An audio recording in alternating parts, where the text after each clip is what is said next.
long night is ended, and the chill air that lingered with the darkness begins to give way to the first warm rays of sunshine.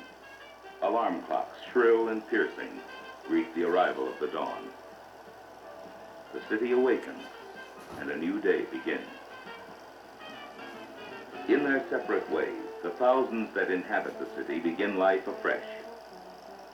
For the police, the morning hours mark the beginning of the day watch. During daylight hours, approximately 40% of all demand for police service occurs. Primarily, these calls are of routine nature. However, the call could be serious. With this in mind, the officers of the day watch go out into the awakening city. Somewhere in this mass of humans, there are careless drivers, traffic violators, felons, dangerous neurotics, and honest, sincere citizens. Some of these people will meet with the officers of the watch before the day is ended. For what must the officer be prepared? Certainly one of the most common yet complex problems this officer will have to face is this: how to stop that car. The siren is seldom used to stop a traffic violator unless the situation demands the immediate use of the highway. The move is now made to effect the stop. As he nears the suspect's car, he must be prepared. No vehicle stops are routine. This may be a traffic violator, nothing more. It may also be the last violator he ever stops. The police car is brought to a position at the left rear of the violator, causing him to look back at you. Watch for sudden stops. His attention may be had by short blasts on the horn.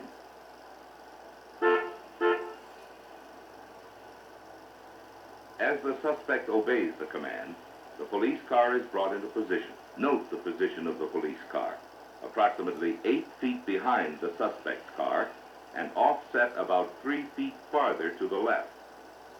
Communications should be notified as to location, activity, and license number before the officer exposes himself to possible danger. A written record of the violator's license is made. This will assist later investigation should any unforeseen injury come to the officer. As a final precaution, the officer removes the keys from his car. Who is waiting inside the protective shell of that car? Felon, neurotic, dangerous, and erratic, or plain citizen, docile and resigned? At this moment, there is no answer. Only potential danger for the officer. Having parked slightly to the left of the suspect's car, the officer has provided himself with a safety zone along which he can walk. In this way, he is protected from traffic from the rear, and he can focus his full attention on the violator.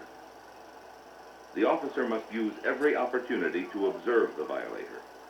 A suspicious move might be seen from this angle and afford the officer the needed time to act.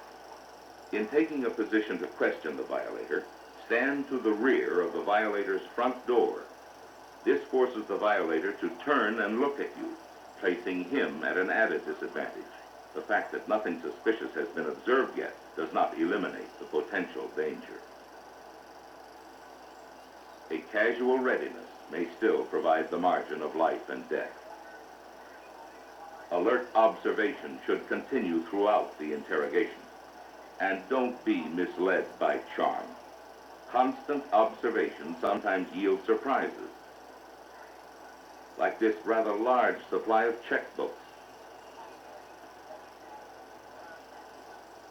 No, not the wallet, just the driver's license. The overabundance of credit cards should further arouse the officer's suspicions.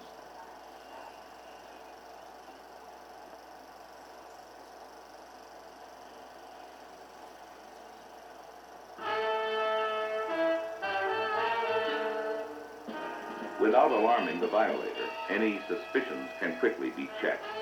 A warrant can be run in about the same time it takes to write a traffic citation. Unit 605. Suspect has a felony record and is wanted for forgery. The lady's collection of checkbooks and credit cards is no coincidence. She is wanted on several counts of forgery.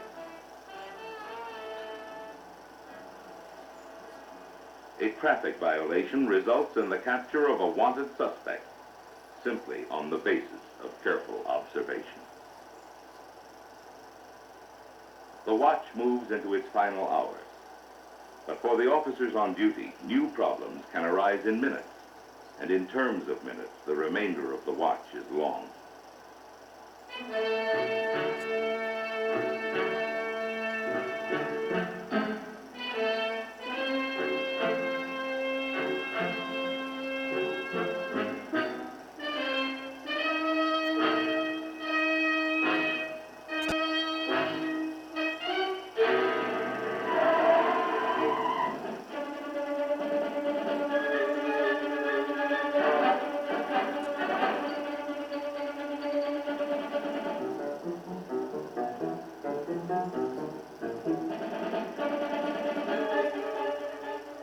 Within minutes after the robbery, all units are alerted.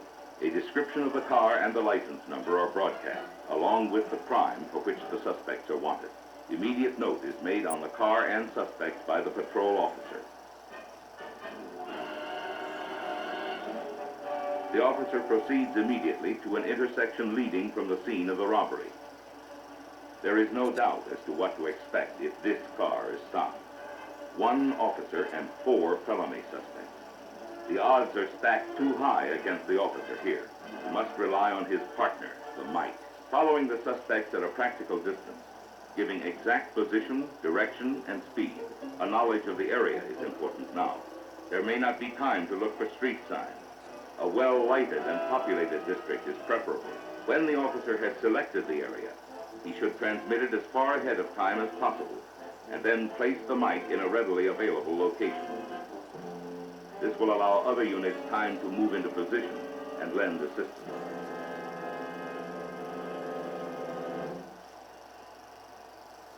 If trailed too long, the suspects may become suspicious and attempt to outrun the pursuing car. The siren here is a psychological advantage. The moment the car is stopped, the officer immediately commands the situation. Turn your motor off and throw your keys out of the car. This eliminates an escape potential. Keep your hands in sight. No, not up. In sight. Hands up could have been a fatal order.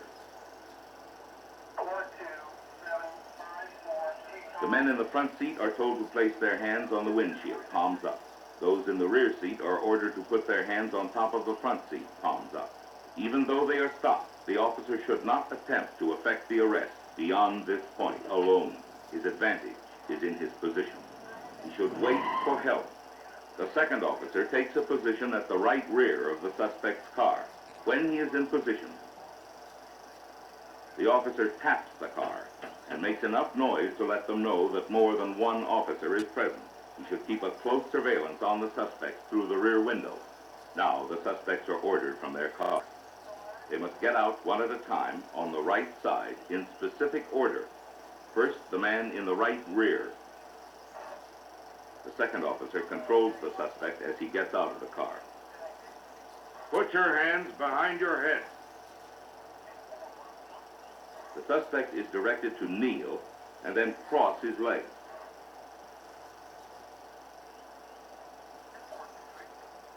The suspect in the left rear is then ordered out accordingly.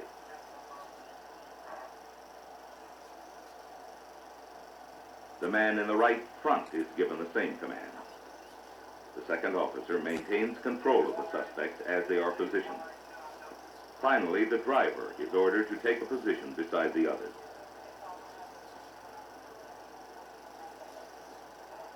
The first officer moves in to assist the search. He checks the vehicle to determine if there are hidden suspects. Throughout this procedure, avenues of escape must be covered by the officers, and at the same time, they must avoid coming into direct line of fire with each other. Officer 2 moves into the search position. He places his right hand on the suspect's shoulder. His left locks the hands.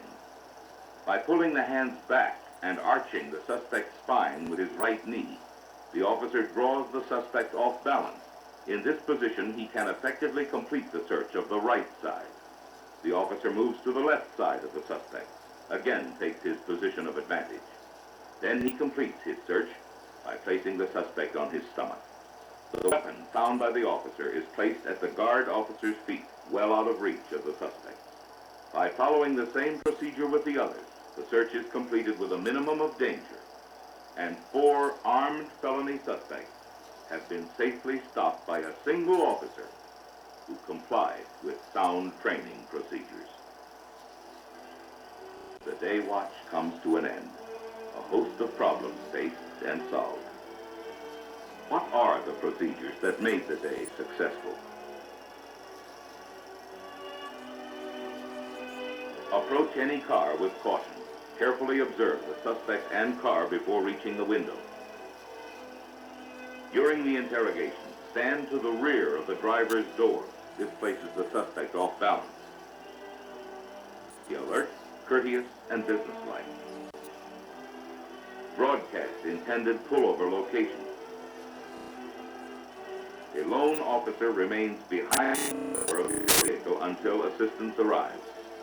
The second officer is located at the right rear of the suspect's car, where he can easily observe the occupant. A firm on the suspect's hand prevents offensive actions. Is an effective weapon. The objective is your safety and control of the suspects. Yes, the officers of the day watch will go home to their families. For them, the day is over. The challenges have been met through good training and common sense, and the added job well done.